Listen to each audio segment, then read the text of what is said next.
চলো ভিডিওটা ভোর থেকেই শুরু করা যাক। রাধে রাধে বন্ধুরা, তোমরা সবাই কেমন আছো? আশা করছি সবাই খুব ভালো আছো। আমিও খুব ভালো আছি আমার গোবিন্দের কৃপায়। দেখো বন্ধুরা, এই ভিডিওটা বানিয়েছিলাম কাল ছিল ভৌমি জয়া একাদশী। একাদশীর দিন এই ভিডিওটা আমি বানিয়েছিলাম। আমি ভাবলাম রোজের যা যা করি সেগুলো তো আর তোমাদের সাথে শেয়ার করা হয়নি, তাই ভাবলাম কাল একটু ভিডিওটা করেই রাখি, বন্ধুদের সাথে শেয়ার করব। তাই ভিডিও করে রেখেছি। দেখো আমি ঘুম থেকে উঠে নমস্কার জানিয়ে বাইরেও চলে আসলাম, এখনও আলো ফোটেনি। আমি এবার বাথরুম থেকে জলটা নিয়ে নেবো, কারণ আমি গরম জল করব। আর এইখানে জানো তো প্রচুর ঠান্ডা, মানে ভোরবেলা 8:30 মানে এত ঠান্ডা থাকে, মিনিমাম 9:30 অবধি প্রচুর ঠান্ডা থাকে। তারপরে একটু একটু যখন প্রচুর রোদ ওঠে, এখানে তো প্রচুর রোদ ওঠে, আজকে কিন্তু একটুকু রোদ ওঠেনি, মানে পুরো মেঘলা ওয়েদার। দ্বাদশীতে একটুকু রোদ ওঠেনি, কী বলবো তোমাদের। যাই হোক, মানে এটাই বলতে চাচ্ছি, 9:30 অবধি প্রচুর ঠান্ডা থাকে, আর রাত্রিতে 9টার পর থেকে ঠান্ডা পড়ে এই রকম। নাহলে সারাদিনটা অতটা ঠান্ডা লাগে না, ভোরের দিকে তো প্রচুর ঠান্ডা লাগে। তারপরে দেখো আমি রাত্রিতে যেই বাসন কোসনগুলো মেজে রেখেছিলাম সেইগুলোই এখন তুলে তুলে রেখে দিচ্ছি। আর দশমীতে মানে হচ্ছে, এটা তো একাদশীর আগের দিন আমি বাসনটা মেজেছিলাম, সেই দিনকার অতটা বাসন বেরিয়েছিল না, কারণ আমি মেজে নিয়েছিলাম সন্ধ্যাবেলার দিকে তো, আর ওটা রাত্রিতে একটুখানি বেরিয়েছিল, সেগুলোই গুছিয়ে রাখলাম। তারপরেই দেখো আমি ঝাড়ু দিয়ে দিচ্ছি, জলটা ওইদিকে গরম হচ্ছে, বলি জলটা গরম হতে হতেই আমি ঝাড়ুটা দিয়ে দিই। আর এখানে দেখো সোনাদের কাছে বাসনগুলো আরে ছিল, সোনাদেরকে রাত্রিতে খাইয়েছিলাম, সেইগুলোই সাইডে রেখে দিয়েছিলাম, সেইগুলো আর ধোয়া হয়েছিল না, ভালো লাগছিল না শরীরটা, শুয়ে পড়েছিলাম, প্রচুর কাজ হয়েছিল, ওই জন্য আর ভালো লাগছিল না, শুয়ে পড়েছিলাম। ওইটাই সকালবেলা বালতিয়ে গুছিয়ে রাখলাম, আমি স্নান টান করে ওইগুলো ধোবো, তার আগে আমি ধোবো না, কারণ এখন আমার বাসি গা হয়ে আছে, যেহেতু আমি ঘুমাচ্ছিলাম এই জামাকাপড় পরে, তোমরা তো দেখতেই পেলে। তারপরে দেখো আমি সব জায়গাতেই ঝাড়ু দিয়ে দিচ্ছি, ঘর দৌড় বারান্দা এইদিকে সব কিছুই দিয়ে এবার আমি ঘরটাকেও মুছে নেবো আমি, কারণ স্নান করার পর আমার ঘর দৌড় মুছতে ভালো লাগে না। কখনো কখনো মুছেও ফেলি, যখন যেমন, কিন্তু বেশিরভাগটা আমি মানে ঘর দৌড় মুছেই স্নান টান করি, এরকম ব্যাপার। দেখো আমি একে একে মুছেও নেবো চারিদিক, আর এদিকে জলটাও গরম হয়ে গেছে, আমি বাথরুমে রেখেই দিয়ে এসেছি, কারণ আমি ঘর মুছে একেবারে স্নান করতে চলে যাব, নাহলে পাউরি হয়ে যাবে। আর আমার বড়বাবু তো এখনও ঘুম দিচ্ছে, ও তো কী বেলায় ওঠে, ওকে আমি সবসময় বলি তাড়াতাড়ি ওঠার চেষ্টা করো, অতক্ষণ ঘুমোতে নেই বেলা অবধি, একদিনও শোনে না। আর কি করব, গোবিন্দ যেদিন কৃপা করবে সেদিন, আমার কথা তো একদমই শুনে না। এই যে দেখো, তারপর মুছে নিচ্ছে, আর একটু একটু করে আলোও ফুটে গেছে, কারণ এগুলো সারতে সারতে একটু দেরিই হচ্ছিলো, এতক্ষণ এটা ঘরদোর ঝাঁট দেওয়া মোছা একটু দেরিই হচ্ছিলো, ভিডিওতে তো সব আমি ফাস্ট করে দিই, ওই জন্য ওই রকম লাগছে।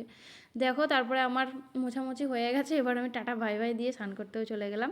তারপর এসে শাড়ি টাড়ি পরে নিয়েছি, একাদশী বলে কথা, আর এইখানে তো রোজে শাড়ি পরা হয় না গুজরাটে, বেশিরভাগ নাইটি আর ওইসবই পরি। শাড়িটা বেশি নিয়ে আসিনি, মানে এই ছাপা শাড়ি, নতুন নতুন শাড়ি অনেক কিছু নিয়ে এসেছি, কারণ আমাকে তো ভিডিও করতে হবে, তার জন্য আমি অনেক ধরনের শাড়ি নিয়ে এসেছি। ছাপা শাড়ি বেশি আনা হয়নি, তাই আমি শাড়িটা পরি না, আর বিশেষ দিনে এই পুজোর দিনে আরে শাড়িগুলো পরি, কারণ আমার এমনি শাড়ি পরতে ভীষণ ভালো লাগে। আর এখানে বেশি আনিনি বলে প্রত্যেক দিন শাড়ি পরা হয় না, তো পুজোর দিনে শাড়ি না পরলে হবেই না, তার জন্য আমি আলাদা আলাদা ধরনের দেখে দেখে শাড়িগুলো পরি। তারপরে দেখো এই যে চুলটাকে হালকা করে আঁচড়ে নিয়েছি, নিচের দিকটা তো জীবনে আঁচড়ানোই হয় না, কবে আঁচড়াবো ভগবান জানে, এইরকম ব্যাপার। সামনের দিকটা আঁচড়ে নিচের দিকটা ওইরকম করে ঘুরিয়ে নিই, এবার যেদিন ভালো লাগে সেদিন আঁচড়াই। তারপরে দেখো আমি কোথায় উঠে পড়েছি, আমি সেই পাথরের উপর মাঝে মাঝে না আমি এইরকম করে উঠে উঠে বাসন মাজি, আমার ভালো লাগে না, যেন কি পাটাই লাগে। আমার সব ঠিক আছে, আমি 24 ঘন্টা কাজ করব, কিন্তু আমার না পায়ের তেলোটা না একটু লাগে, প্রচুর চলাফেরা করি তো এই দিক ওই দিক সেই দিক, তার জন্য না আমার খুব পায়ের তেলোই লাগে, তাই আমি উঠে পড়ি মাঝে মাঝে, বাসন মাজার সময় উঠে পড়ি।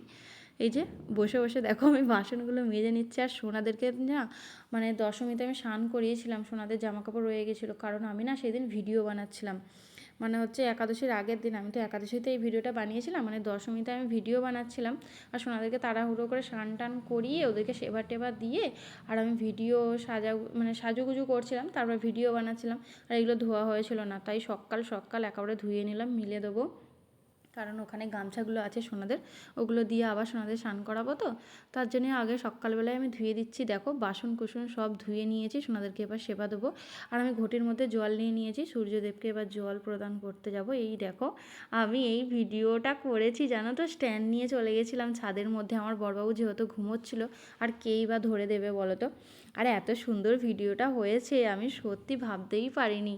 গোবিন্দকে অনেক অনেক ধন্যবাদ এত সুন্দর আমাকে একটা ভিডিও করে দেওয়ার নেওয়ার জন্য সূর্যদেবকেও অনেক বড় ধন্যবাদ জানাতে চাই। মানে এতটাই সুন্দর হয়েছে ভিডিওটা, সত্যি আমি নিজে যখন পরে দেখছি মানে জাস্ট অবাক। আমার খুব ভালো হয়েছে মানে এই ভিডিওটা, মানে আমার নিজেরই ভালো লাগছে, তোমাদেরকে কি জিজ্ঞাসা করব। তারপরে সকালবেলায় না আমি এগুলো যখন মিলছিলাম কি শীত লাগছিল, আবার দেখলাম কি এসেছে, আমি ভাবলাম ফল এসেছে নাকি দেখি, আর আমার না ফল নেওয়া হয়েছিল না। কাল একাদশীতে তো সোনাদেরকে ফল সেবা দিতেই পারিনি, কারণ কাল সারা দিনটা ফলবেলা আসেনি জানো বন্ধুরা। সোনারা কাল ফলই পেলো না, আর কি করা যাবে। মানে এমনিতে তো প্রায় সময় আমি ফল টল কিনে দিই, কিন্তু একাদশীতে বিশেষ করে দিই অনেক রকম, কিন্তু কাল আসেনি, আর কি করা যাবে। তাই আমি শুধু উঁকি মারছি যে কি এসেছে দেখি, মানে কিছু একটা আওয়াজ পেলেই আমি শুধু দেখতে যাচ্ছি যে কি এসেছে। এখানে তো সব কিছুর নাম আমি জানি না, তাই কিছু আসলে আমি ছুটে পড়ে দেখতে যাই যে কি এসেছে। তারপরে দেখো আমি জামা কাপড়ও মিলে দিলাম, তারপর সোনাদের কাছে চলে এসেছে, ওদেরকে এবার ঘুম থেকে তুলে দেবো। অনেক সময় আমি ঘুম থেকে তুলেই স্নান করিয়ে দিই, কিন্তু কাল করিয়েছিলাম না, একটু দেরিতে করিয়েছিলাম, যেহেতু আমি গামছাগুলো সব মিলেছি একটু শুকনো হতে দিতে হবে, তার জন্য সোনাদেরকে আমি ঘুম থেকে তুলে গল্পগুজব করে ওদেরকে খাইয়ে দাইয়ে ওদের আরতি করে রেখে দিয়েছিলাম। আমি বলি তোরা বসে থাক, একটু পরে তোদেরকে স্নান করাবো। এই যে দেখো একটু আদর খেয়ে নিচ্ছে সোনারা ঘুম থেকে উঠেই মায়ের কোলে শুয়ে শুয়ে। দিয়ে সোনাদের এই যে মুখটা আমি মুছিয়ে দিচ্ছি, আর ওদেরকে তো সোয়েটার পরেই ঘুম পাড়াই। তোমাদেরকে তো বললাম রাত্রিতে প্রচুর শীত পায়, মানে আমাদের তো অনেকগুলো করে গায়ে দিতে হয় সোনাদেরকে, ওই জন্য আমি সোয়েটার পরিয়েই ঘুম পাড়াই।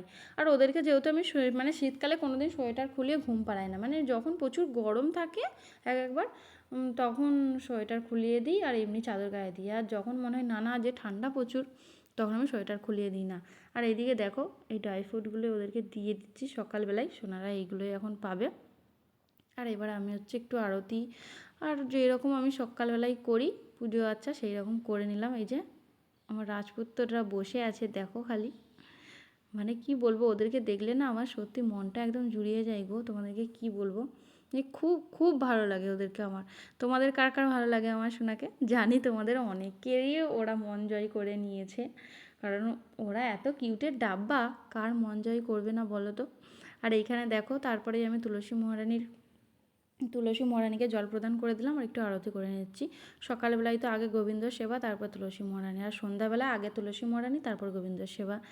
তোমরা সবাই জানো, বলার আর কিছুই নেই। আর তারপরে দেখো আমি শঙ্খটা বাজিয়ে নিচ্ছি, এবার ধুয়ে রেখে দিয়ে সোনাদেরকে প্রণাম জানিয়ে এবার আমি মালা জপ করব। সকাল থেকে এইসব কাজকর্ম হচ্ছে, এখনও মালা জপ করতে আমি বসিনি। আর এই যে দেখো আমি বলছি এখনও এক মালাও করা হয়নি আমার, এটাই বলছিলাম। তারপরে আমি হচ্ছে মালা জাপটা করে নেবো, মালা জাপটা করে এখনও অনেক কাজ আছে, আমি জল আনতে যাব, সব কিছুই তোমাদেরকে শেয়ার করেছি। দেখো এই যে আমার সোনাদের পাশে বসে বসে আসন নিয়ে আমি মালা জপ করছি, ওদের কাছেই বসে বসে করি, ওদের কাছে করলে না মনটা খুব ভালোও থাকে, আর এক মনে জপটা করা হয়। এইদিকে দেখো আমার বড়বাবু কেনা জল আনতে চলে গেল, মানে আমরা খাবো বলে যেই জলটা খাই সেই জলটা আনতে গেল, আর আমি এই জলে রান্নাবান্না করব, তাই ওই জলটা আমি নিয়ে এসেছি এক বোতল, আর একটু ফুলও তুলে নিয়ে এসেছিলাম, তাই ওই গাছগুলো দেখিয়েছিলাম। তারপরে দেখো এসে বাড়িতে আমার বড়বাবুকে খেতে দিয়ে দিয়েছিলাম, ওই সব আর ভিডিও নিইনি, ও চলে গেছে একদম অফিসে। আর আমি এইদিকে এবার সোনাদেরকে স্নান টান করিয়ে একটু সাবু রন্ধন করেছিলাম, সেটাই সোনাদেরকে দিয়েছি।